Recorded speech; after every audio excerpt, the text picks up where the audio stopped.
और अब एक बड़ी और दुखद खबर, कोझिकोड विमान हादसे में 17 लोगों की मौत हो चुकी है। हादसे में पायलट और को पायलट की भी मौत हुई है। हादसे में घायल 30 की हालत नाजुक बनी हुई है। विमान में सवार सभी यात्रियों को बाहर निकाल लिया गया है। एयर इंडिया ने टोल फ्री नंबर 18002222 जारी किया है। तो ये वो टोल फ्री नंबर जिस पर कॉल कर जो परिजन है वो पूछताछ कर सकते हैं। कोझिकोड विमान हादसे में 17 लोगों की मौत हुई। ये फ्लाइट दुबई से आ रही थी। हादसे में पायलट और को पायलट की मौत हो चुकी है।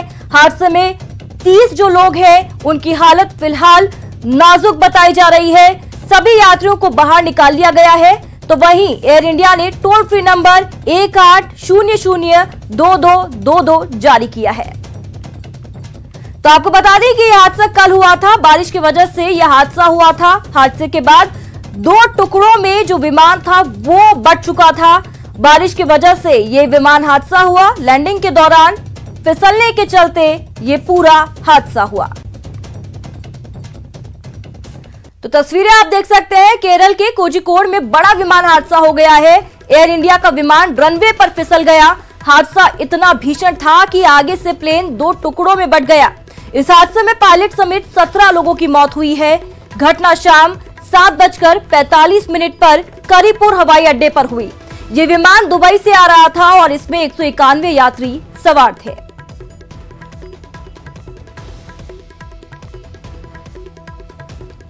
तो रनवे से विमान फिसल गया। 2 टुकड़ों में जो है वो विमान यहां पर दिखाई दिया। आगे का जो कॉकपिट एरिया है वो बुरी तरह क्षतिग्रस्त हुआ। पायलट को पायलट की इस हादसे में मौत हो चुकी है। तो वहीं बहुत से लोग घायल हैं, लेकिन यह है कि सभी लोगों को बाहर निकाल लिया गया है। टोल फ्री नंबर जो है वो एयर इंडिया की तरफ से जारी कर दिया गया है। केरल में बड़ा विमान हादसा, रनवे पर फिसलने के चलते लैंडिंग के दौरान यह हादसा हुआ। तस्वीरें भी आप देख सकते हैं किस तरीके से जो पैसेंजर्स थे उन्हें चोटें आई हैं। साथ ही साथ आप तस्वीरें देख सकते हैं किस तरीके से जो विमान है वो बुरी तरीके से क्षतिग्रस्त हो गया है। उसके अगर आगे के इलाके को आप देखें, कॉकपिट इलाके को, तो पूरे तरीके से क्षतिग्रस्त हो गया है। और ये ताजा तस्वीरें आपको दिखा रहे हैं। आप स्क्रीन पर तस्वीरें देख सकते हैं किस तरीके से जो फ्लाइट है वो कितनी बुरे तरीके से क्षतिग्रस्त हो गई है, उसकी तस्वीरें आप देख सकते हैं। पायलट और को पायलट की इस हादसे में मौत हुई। जो लोग अंदर सवार थे उन्हें बाहर निकाल लिया गया है। और ये तमाम तस्वीरें जो कल से लेकर अब तक हमारे सामने आई हैं। एक बड़ा और दुखद हादसा। बहुत से लोग इस हादसे में घायल हुए हैं। बहुत से लोगों की जान जा चुकी है। तो वहीं लेकिन यह है कि सभी को बाहर निकाल लिया गया है। और ये तस्वीरें आप देख सकते हैं। कोझिकोड से ये तस्वीरें उस विमान की जो लैंडिंग के दौरान किस तरीके से फिसला था वो आपको दिखा रहे हैं। रनवे पर लैंडिंग के दौरान फिसलने के चलते ये पूरा हादसा हुआ। जो विमान है वो 2 टुकड़ों में बट गया। चीख पुकार उस समय वहां पर मच गई। और आप देख सकते हैं कितने बुरे तरीके से क्षतिग्रस्त हो चुका है विमान। जो आगे का एरिया है, जो कॉकपिट एरिया है, वहां पर बैठे यात्रियों को ज्यादा चोटें आई हैं। बहुत से लोगों की मौत हुई। पायलट और को पायलट की भी इस हादसे में मौत हो चुकी है। ताजा तस्वीर भी आपको दिखा रहे हैं। अगर आप पहली तस्वीर को देखें, एक तरीके से कह सकते हैं कि विमान के परखच्चे उड़ गए। दुबई से ये विमान यहां पर पहुंचा था और लैंडिंग के दौरान ये पूरा हादसा हुआ। फिलहाल आप देख सकते हैं कि तमाम जो टीमें थी वो वहां पर मौके पर मौजूद हैं। और इस पूरे हादसे के पीछे के जो कारण है उनको लेकर भी अब जांच की जा रही है।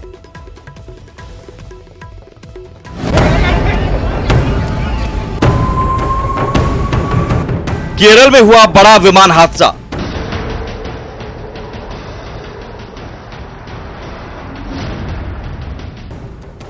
रनवे पर फिसलने से हुआ हादसा।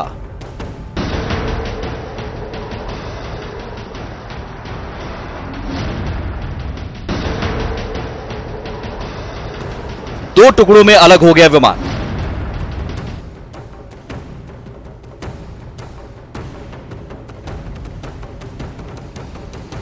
2 पायलट समेत 17 लोगों की मौत।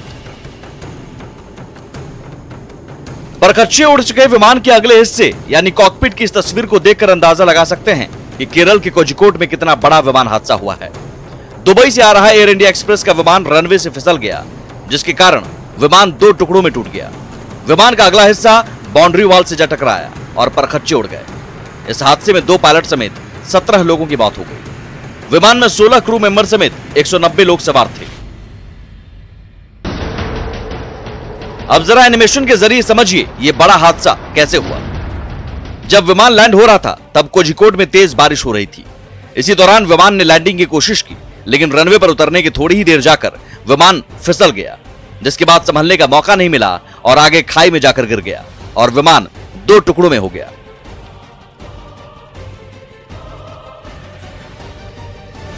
एक्सपर्ट के मुताबिक कोझिकोड एयरपोर्ट एक टेबल टॉप रनवे है जो एक पहाड़ी पर बनाया गया है। हवाई पट्टी की दोनों तरफ या एक तरफ घाटी होने के कारण टेबल टॉप रनवे में जोखिम काफी ज्यादा होता है। यही वजह है कि विमान रनवे से फिसलने के कारण खाई में जा गिरा और 2 टुकड़ों में हो गया। इंडिया एक्सप्रेस की ये फ्लाइट दुबई से आ रही थी, उसे कालीकट लैंड करना होता है। कालीकट रनवे को जैसे टेबल टॉप लोग बोलते हैं, सही वर्ड है उसके लिए ये आम भाषा में। इसके पहले पहाड़ है, खाई है दोनों तरफ, और जितनी जगह है मैक्सिमम जिसका इस्तेमाल कर सकते हैं वो मुश्किल से जहाज को उड़ने के लिए सफिशिएंट हो पाता है। ऐसे में अगर ऊपर से रेन भी अगर है और रनवे गीला है उस समय वहाँ की, तो ब्रेक लगाना जो है वो आसान नहीं होता है। ब्रेक न लगाएं तो जहाज रुकेगा नहीं, ब्रेक अगर जोर से लगे तो एक्वाप्लानिंग करके एक चीज होती है, पानी के ऊपर जहाज फिसलने लग जाता है एक तरह से। हादसे में भारतीय वायुसेना के पूर्व पायलट कैप्टन दीपक वसंत साठे समेत दोनों पायलट की मौत हो गई। कैप्टन साठे एक पूर्व वायुसेना पायलट थे। Captain Sathe sword of honour विजेता थे और वायुसेना अकादमी ने उन्हें सम्मानित किया था। उन्होंने फाइटर पायलट का कार्यकाल पूरा किया था। वो HAL के टेस्टेड पायलट भी थे। वो 310 और 777 पर थे और उन्हें AI एक्सप्रेस के लिए चुना गया था। इस हादसे के बाद प्रधानमंत्री नरेंद्र मोदी और गृह मंत्री अमित शाह ने ट्वीट कर दुख जताया है। Bureau report, news 18।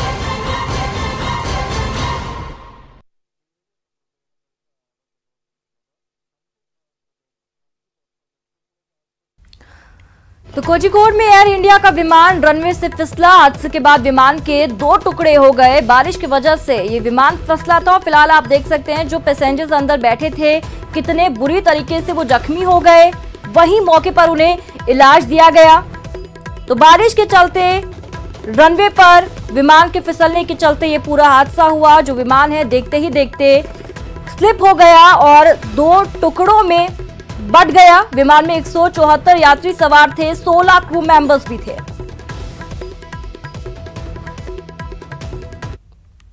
और अगली खबर रफ्तार के कहर की। टीवी स्क्रीन पर इस वक्त हम आपको 2 तस्वीरें दिखाते हैं। पहली तस्वीर कोटा की है जहां तेज रफ्तार कार पलट गई। दूसरी तस्वीर बाड़मेर की जहां बोलेरो और ट्रक की टक्कर में 2 लोगों की मौत हो गई। तो रफ्तार के कहर की 2 तस्वीरें आपकी टीवी स्क्रीन पर कोटा और बाड़मेर से, जहां पर रफ्तार कितनी भारी पड़ गई वो आप देख सकते हैं। कार पलट गई। दूसरी तस्वीर बाड़मेर से, यहां भी सड़क हादसे में लोग घायल हुए हैं। कोटा में बीती रात सड़क पर तेज रफ्तार कार पलट गई। गनीमत रही कि हादसे में कोई हताहत नहीं हुआ। पलटी कार की चपेट में कोई नहीं आया, ना ही कार से कोई टकराया। कार चालक भी बाल बाल इस दुर्घटना में बच गया है। घटनास्थल पर मौजूद लोगों के मुताबिक कार चालक शराब के नशे में मिला। जानकारी के अनुसार कार चला रहा युवक कोटा के नयापुरा पुलिस थाने में तैनात SI का बेटा है। अब पुलिस इस पूरे मामले की जांच में जुटी है। तो बाड़मेर में बीती रात एक बोलेरो कैंपर गाड़ी और ट्रक में टक्कर हो गई। हादसे में 2 युवकों की मौके पर मौत हुई, जबकि एक युवक गंभीर रूप से घायल हुआ, जिसे जिला अस्पताल में प्राथमिक उपचार के बाद जोधपुर रेफर कर दिया गया। पुलिस अब इस पूरे मामले की पड़ताल में जुटी है।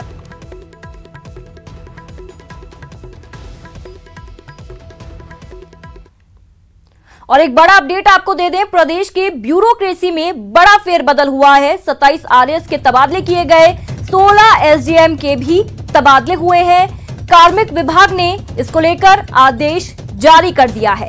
तो ब्यूरोक्रेसी में बड़ा फेरबदल, बड़ा बदलाव।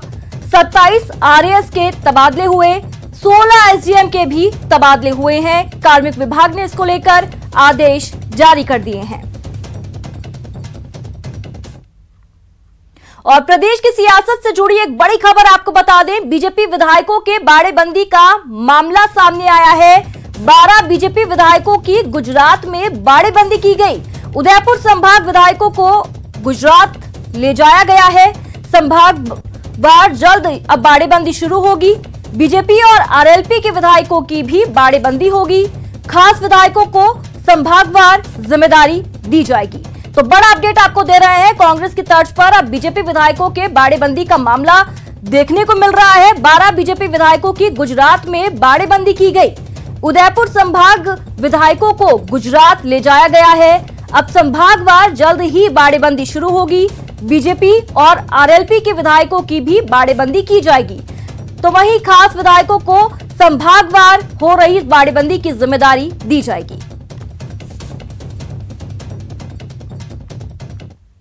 तो बेरोजगारों के लिए मुख्यमंत्री का एक बड़ा फैसला आपको बता दें, एनएचएम के तहत सीएचओ कद 6310 पदों पर भर्ती होगी। 4000 नए पदों पर भर्तियां की जाएंगी। संविदा आधार पर भर्ती की जाएगी। हर सब सेंटर को 2022 तक हेल्थ एंड वेलनेस सेंटर बनाने का लक्ष्य रखा गया है। तो सीएम गहलोत का बड़ा फैसला, एक बड़ी राहत मिलेगी बेरोजगारों को। एनएचएम के तहत सीएचओ पर 6310 पदों पर भर्तियां होंगी। 4000 नए पदों पर भी भर्तियां की जाएंगी। संविदा आधार पर ये भर्तियां की जाएंगी। ब्रेक के बाद स्वागत है। सुशांत सिंह मौत के मामले में रिया चक्रवर्ती से ईडी ने 8 घंटे से ज्यादा पूछताछ की। रिया से जुड़े कई अहम सवालों की जानकारी न्यूज 18 को मिली है। इस खास रिपोर्ट में देखिए कि रिया से कौन कौन से सवाल ईडी की ओर से पूछे गए हैं।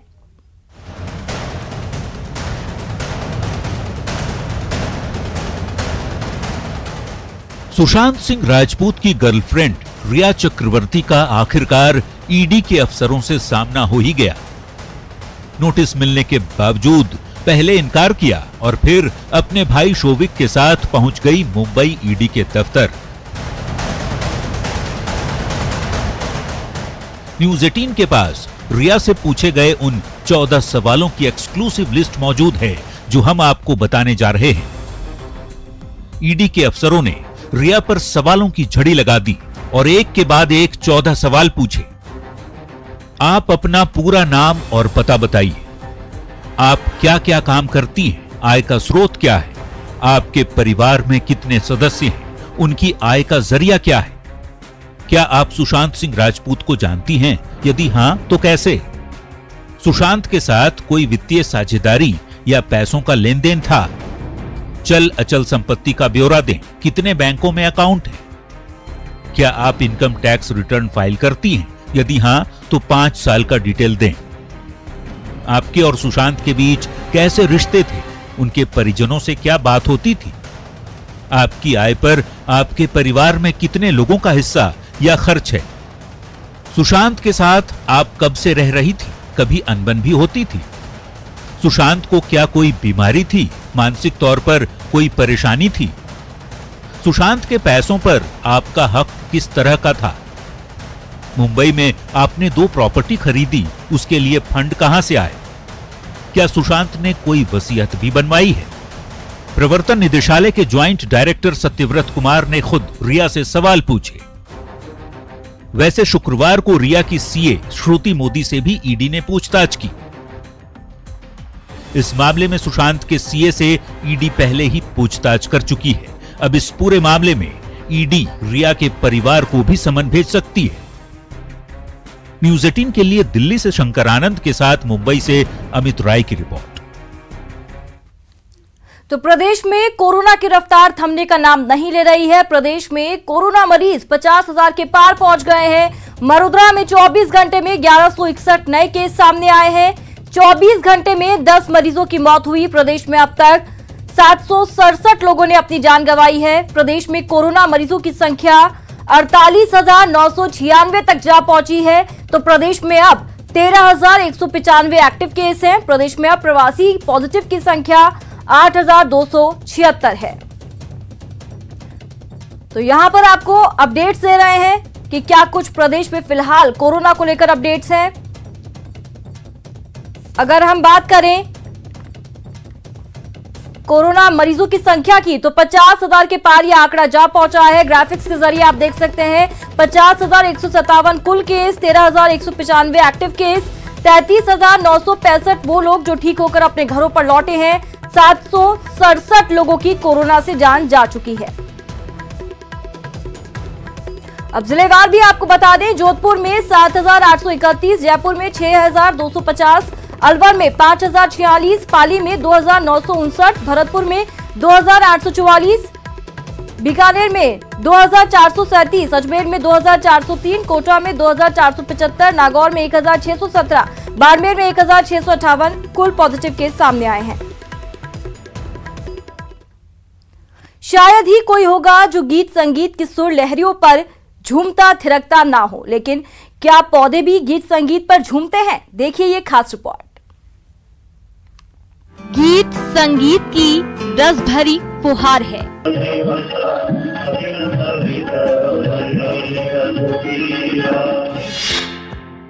बागों में झूमती बहार है।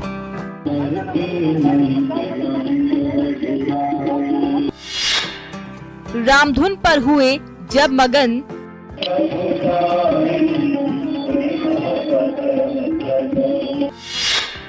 पौधों पर आ गया नया निखार है।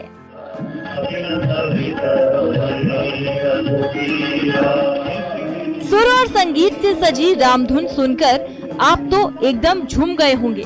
आखिर क्यों नहीं? गीत संगीत में वो जादू है जो मुरझाए मन में भी जीने की ताकत भर देता है। जोधपुर की सरकारी पौधशाला में फैली हरियाली का राज भी गीत संगीत की इन मधुर धुनों में ही छुपा है। जी एकदम सही बात है। बस यूँ समझ लीजिए ये पौधे संगीत प्रेमी हैं। पौधशाला में जगह जगह ये स्पीकर पौधों को गीत संगीत के सुरों पर खिलने के लिए ही लगाए गए हैं। यहाँ के पौधे सुंदरकांड और भजन सुनते हैं, जिन्हें सुनकर उन पर आ जाता है निखार और बागों में छा जाती है बहार। वैज्ञानिकों का मानना है कि संगीत सुनने के बाद पौधे जल्दी ग्रोथ करते हैं और पौधों में सुंदरता बढ़ती है। बहुत बच्चों में, बूढ़ों में और औरतों में बहुत ज्यादा उत्सव है हरियाली में। उसको हर आदमी, हर व्यक्ति चाहता है एक पौधा लगाए और पर्यावरण की तरफ जागरूकता बढ़ाए। ये संगीत वैज्ञानिकों द्वारा कहा गया है कि पौधों को संगीत द्वारा मतलब हंसते पूछते खेलते बड़े होते हैं पौधे, वो अच्छे लगते हैं। पौधों को संगीत अच्छा लगता है, इसलिए पौधों को संगीत सुना के पौधे बड़े किए जाते हैं। इस पौधशाला में लंबे समय से काम कर रही राजू देवी की माने तो इस नए प्रयोग के बाद पौधे न सिर्फ तेजी से बढ़ रहे हैं बल्कि बेहद हेल्दी भी नजर आने लगे हैं। सर, हमारे वैज्ञानिक शास्त्रियों का मानना है कि संगीत सुन के पौधे ग्रो करते हैं तो ज़्यादा सुंदर और हष्ट पुष्ट पौधे होते हैं, जल्दी ग्रो करते हैं पौधे। इसलिए हमने एक नर्सरी में नया प्रयोग किया है कि गीता और सारे कृष्ण के, राम के सारे भजन के हम पूरे दिन गान करते हैं ताकि पौधे अच्छी तरह से हष्ट पुष्ट और ग्रो जल्दी करें। पौधशाला में बज रही मधुर धुन से पौधों पर तो निखार आ ही रहा है। पौधा खरीदारों को भी ये माहौल खूब रास आ रहा है। पौधों में भी एक तरीके से संगीत सुनना या उनको इम्प्रूवमेंट करना या उनको सक्सेस करने के लिए, जैसे सूरजमुखी का पौधा उनको टच करते हैं, उनमें कुछ फीलिंग्स आ जाती है। जैसे हर पौधे में कुछ है, तो यहाँ भी एक अच्छा एनवायरनमेंट लग रहा है। मुझे भी यहाँ बहुत अच्छा लग रहा है आके कि इस पौधों को संगीत सुनाया जा रहा है, जिससे उनकी अलग ही फीलिंग महसूस हो रही है और मुझे खुद को यहाँ आके बहुत ही अच्छा फील हो रहा है। वन विभाग की चांदपोल पौधशाला में इस बार करीब 70,000 पौधे तैयार किए गए हैं। यानी गीत संगीत की धुन पर खिल रहे पौधे पूरे जोधपुर में हरियाली की मुस्कान बिखेरने वाले हैं। न्यूज़ 18 राजस्थान के लिए जोधपुर से चंद्रशेखर व्यास की रिपोर्ट। और इसी के साथ इस बुलेटिन में बस इतना ही। नमस्कार।